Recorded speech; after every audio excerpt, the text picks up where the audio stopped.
Why is a fucking car? It's oversteer, understeer. It's a wreck right now, man. And you just went in too fast again right there. Dude, I braked as hard as I could. Well, just brake earlier.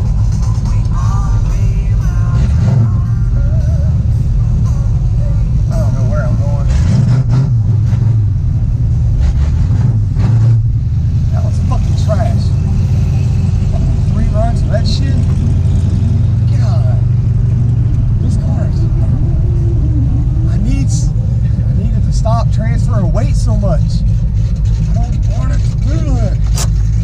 Stiffer in the front or no? What did you feel the most? The car pushing. The ass end sliding. Everything. That's 2 things. Yeah. Then leave everything the way it is, because the parts where you messed up, you just took too much speed into it. Just brake sooner. You see the turn coming, you're already too late on braking. Whether or not you had good brakes or not, you were just too late. So like on that last part, you just gotta brake a little sooner. Prepare for it. Remember it's coming. When you see that first cone for the turn, already be braking. It's all right, man, dude. That was horrible. We're having fun.